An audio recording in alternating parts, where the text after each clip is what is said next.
Alors pourquoi le God Save the Queen? God Save the King, en fait. Ah, God Save the King. Et c'est un hymne qui est né à l'occasion d'une opération, figurez-vous, une opération du fessier, pour parler juste et légèrement, d'une fistule anale, pour être très clair, du roi Louis XIV. Et effectivement, pour fêter la réussite de cette opération, on a créé un poème. Ce poème a été mis en musique par Lully. Et figurez-vous que cette terre est devenue l'hymne national britannique, parce que George Friedrich Handel a entendu cela et a repris cela au XVIIIe siècle auprès du roi Georges Ier. Il a piqué ça à Lully, il a touché les droits d'auteur. Ah ben voilà, ça c'est la vraie question. Hein, alors, et le nom du chirurgien, on le connaît parce qu'il s'est bien débrouillé. Monsieur Félix, c'est pas son prénom, c'est pas son prénom, c'est son nom de famille. Félix, on va le voir dans les images dans un instant. Premier chirurgien du roi. Alors de quoi s'agit-il? Le roi, depuis le mois de février 1686, il a très exactement 48 ans, souffre terriblement. D'ailleurs, on ne le voit plus sur cette photo. Cette photo était ce portrait était impossible à l'époque, puisqu'il ne pouvait plus monter à cheval, tellement il était gêné. Est-ce que c'est sa première maladie grave? Non, oh là là, il a eu la variole, la rougeole, il a eu des problèmes dentaires terribles. On lui a arraché les dents de la mâchoire supérieure, et malheureusement, en arrachant ses dents de la mâchoire supérieure, tout le palais est venu. Alors ça a été, on appelait ça le palais royal, évidemment, bien sûr. Mais enfin, d'un autre côté, et à chaque fois, des souffrances terribles. Et sa maladie est rentrée dans les annales.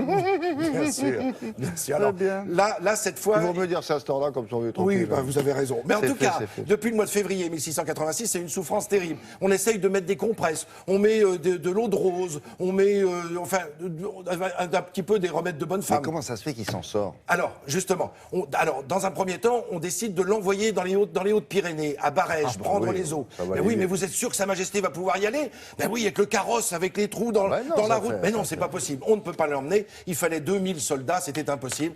Donc ce qu'on va faire, c'est on va procéder à une opération. Je vous propose de vivre ça en images. C'est terrible. Ah non, ça va être douloureux. Alors, direction Versailles, évidemment, le château de Versailles, où on est accueilli encore aujourd'hui par sa statue, et pour cause.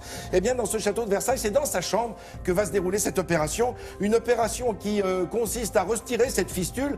Mais alors, le problème, c'est qu'on ne peut pas l'endormir, parce qu'on n'en a pas les moyens techniques. Et il faut opérer, si j'ose dire, à vif, sans avoir endormi le souverain. Ça va durer quelques minutes. Il est 8h du matin, très exactement. Alors, pour la première opération, c'est à la fin novembre. Il va y avoir une deuxième opération début décembre. Nous sommes là dans la chambre du roi. Et le premier chirurgien, Félix, est accompagné du premier médecin, qui est le docteur Daquin. Alors voilà l'outillage. Et voilà la lancette recourbée qui a été fabriquée, conçue spécialement pour cette opération. Alors évidemment, il a fallu que le chirurgien Félix s'entraîne auparavant. Donc on a été encore chercher des prisonniers. C'est toujours les mêmes qui trinquent. On va essayer ça sur des malades qui souffrent du même mal que le roi. Beaucoup vont mourir, d'autres vont survivre.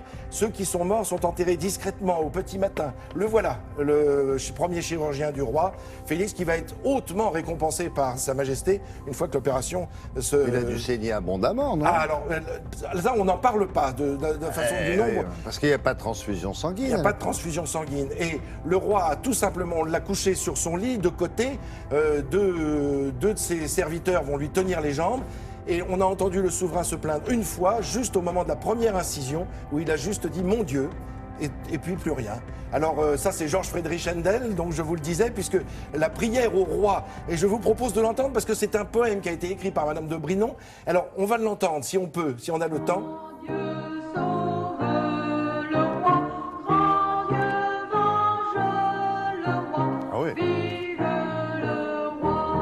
Grand Dieu, sauvez le roi, grand Dieu, sauvez le roi. Et maintenant, c'est God Save the King.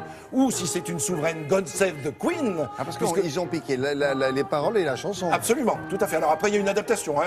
Les paroles ont changé par rapport à c'est quand même God Save the Queen. Absolument, the King, oui. Tout à fait. Alors c'est une des versions que nous donnons. Les Anglais, eux, de leur côté, disent que les auteurs de cet hymne national sont inconnus. Officiellement. Oh, la perfide Albion. Ah bon, il dit ça. Oui, mais faut et dire puis que... Dieu est mon droit aussi. Oui, tout à fait, c'est en français absolument. également, Oui, oui. décidément. L'ordre de la Jarretière. Bon, alors ça, c'était une autre des opérations. On va pas toutes les faire. là. Ah non, c'est c'est juste celle-là. C'est juste celle-là, parce que celle-là est extrêmement pointue, si je puis dire. Il en a eu d'autres après. Oui. Il est très loin d'avoir terminé sa vie. C'est record de France, lui. Hein. Ah oui, absolument. Et pourtant, alors, quand il a fini sa vie, si j'ose dire, il avait le palais tout pourri, Oui. le corps était en lambeaux, mais il tenait debout. Ah ben tout juste, hein, parce qu'à la fin, il avait de la gangrène de la pointe du pied jusqu'au Ben, cerveau, justement. jusqu'en haut du crâne, quand on l'a découvert. 77 ans, quand même. 1er septembre Merci 1715. beaucoup. À tout à l'heure.